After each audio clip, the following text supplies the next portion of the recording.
Selamat pagi, saudara-saudara yang kekasih dalam Yesus Kristus. Kita berjumpa kembali dalam Renungan Harian Toraja, edisi 26 Oktober 2023. Kiranya kasih karunia Tuhan kita Yesus Kristus senantiasa melimpah dalam kehidupan kita.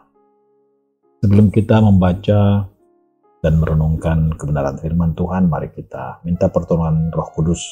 Kita berdoa. Bapa dalam surga, Engkau begitu baik dalam kehidupan kami. Kekal terpuji nama-Mu senantiasa dan selama-lamanya Bapa. Kami pada saat ini akan bersama-sama merenungkan sejenak kebenaran firman-Mu Tuhan. Tolong kami ya Roh Kudus, kuasailah hati kami, dan biarlah kami beroleh pemahaman yang benar akan firman-Mu itu. Bapa, berfirmanlah, kami siap mendengarkan dan merenungkannya. Dalam nama Tuhan kami Yesus Kristus, datang bersyukur dan bermohon kepada Bapa di surga. Amin. Kita akan bersama-sama merenungkan kebenaran firman Tuhan dari dalam surat Yakobus pasal 2 ayat 14 sampai dengan ayat yang ke-26. Apa gunanya, saudara-saudaraku, jika seorang mengatakan bahwa ia mempunyai iman, padahal ia tidak mempunyai perbuatan? Dapatkah iman itu menyelamatkan dia? Jika seorang saudara atau saudari tidak mempunyai pakaian dan kekurangan makanan sehari-hari, dan seorang dari antara kamu berkata, "Selamat jalan, kenakanlah pakaian hangat dan makanlah sampai kenyang," tapi ia tidak memberikan kepadanya apa yang perlu bagi tubuhnya, apa gunanya itu? Demikian juga halnya dengan iman. Jika iman itu tidak disertai perbuatan, iman itu pada hakikatnya mati. Tapi, mungkin ada orang berkata, "Engkau mempunyai iman, dan aku mempunyai perbuatan." Aku akan menjawab, "Tunjukkanlah kepadaku imanmu itu tanpa perbuatan, dan aku akan menunjukkan kepadamu imanku dari perbuatan-perbuatanku." Engkau percaya bahwa hanya ada satu Allah saja, itu baik. Setan-setan pun percaya akan hal itu dan gentar. Hai manusia yang bebal, maukah engkau bukti bahwa iman tanpa perbuatan adalah iman yang kosong? Bukankah Abraham, bapa kita, dibenarkan karena perbuatan-perbuatannya ketika ia mempersembahkan Ishak, anaknya di atas mezbah? Engkau lihat bahwa iman bekerja sama dengan perbuatan-perbuatannya, dan karena perbuatan-perbuatan itu iman menjadi sempurna. Dengan demikian genaplah nats yang mengatakan, "Lalu percayalah Abraham kepada Allah, maka Allah memperhitungkan hal itu kepadanya sebagai kebenaran." Dan ia disebut sahabat Allah. Jadi kamu lihat bahwa manusia dibenarkan karena perbuatan-perbuatannya, dan bukan hanya karena iman. Bukankah demikian juga Rahab, pelacur itu, dibenarkan karena perbuatan-perbuatannya ketika ia menyembunyikan orang-orang suruhan itu di dalam rumahnya, lalu menolong mereka lolos melalui jalan yang lain? Sebab sebagaimana tubuh tanpa roh mati, demikian juga iman tanpa perbuatan mati. Renungan kita hari ini berada di bawah tema bukti iman adalah perbuatan. Tandana manasana potongan yamotu penggauran melo. Kita sudah sangat sering mendengarkan ungkapan jika iman tidak disertai dengan perbuatan, maka iman itu pada hakikatnya mati. Dari surat Yakobus, ungkapan ini berkaitan erat dengan keseluruhan bacaan kita. Tidak jauh berbeda dengan pemaknaan terhadap hukum Taurat.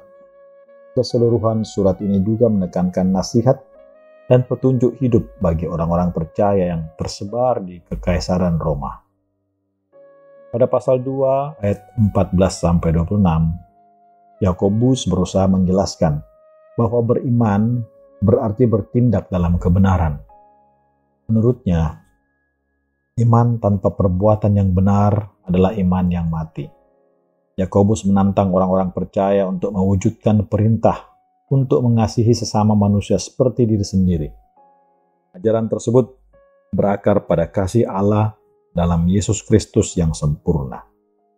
Jika manusia hanya sampai pada titik mengaku beriman, tapi tidak berbuat dalam kebenaran, maka seseorang tidak benar-benar beriman.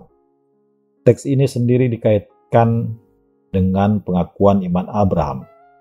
Abraham dibenarkan bukan atas dasar iman yang kosong, melainkan oleh keselarasan iman dan perbuatannya.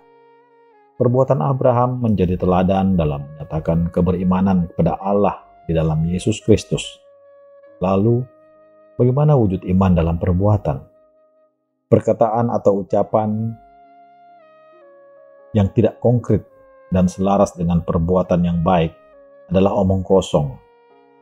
Bagaimanapun, bentuk perhatian yang hanya melalui kata-kata tidak memberi pertolongan kepada orang yang sedang kedinginan dan kelaparan, karena yang dibutuhkan adalah makanan dan pakaian.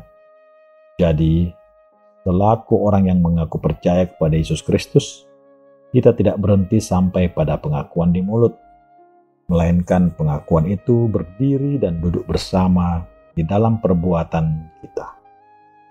Amin. Mari kita satu dalam doa. Kita berdoa. Kami bersyukur Bapa, Engkau beri kesempatan kepada kami untuk bersama-sama di pagi hari ini merenungkan firman kebenaran-Mu. Ya Roh Kudus, beri hati kami memahami dengan benar firman-Mu ini Tuhan, sehingga kami dapat menjadi pelaku-pelaku firman di dalam kehidupan kami. Terlebih Bapa, kami dapat mewujudkan iman kami di dalam perbuatan-perbuatan baik yang Engkau beri kami kesempatan untuk melakukannya sepanjang hari ini Tuhan. Tolong kami ya Roh Kudus, kuatkan kami ya Tuhanku Yesus. Bapa, tuntun kami dalam mengerjakan berbagai karya kami di dalam sepanjang hari ini yang Engkau beri kesempatan kepada kami Tuhan. Tolong kami berkarya dengan baik, melayani Engkau dimanapun kami berada Tuhan. Dan biarlah hal-hal yang terbaik kami persembahkan kepadamu dalam kehidupan kami. Ya Bapa, saat ini pun Tuhan, kami teringat akan saudara-saudara kami yang tengah bergumul dengan sakit penyakitnya. Ya Bapa, lawatlah mereka satu persatu, teguhkan dan kuatkan mereka dalam menjalani segala hal dan upaya untuk mencari kesembuhan Tuhan. Biarlah kesembuhan itu datang daripadamu pada waktu yang Engkau kehendaki Bapa. Kami pun berdoa dan bergumul bersama-sama dengan saudara-saudara kami yang tengah berada dalam tekanan kehidupan, berbagai permasalahan hidup, baik secara ekonomi maupun antara hubungan antara sesama Tuhan. Engkau pimpin, Engkau kuatkan, dan pada waktunya Tuhan, Engkau beri kelegaan pada mereka.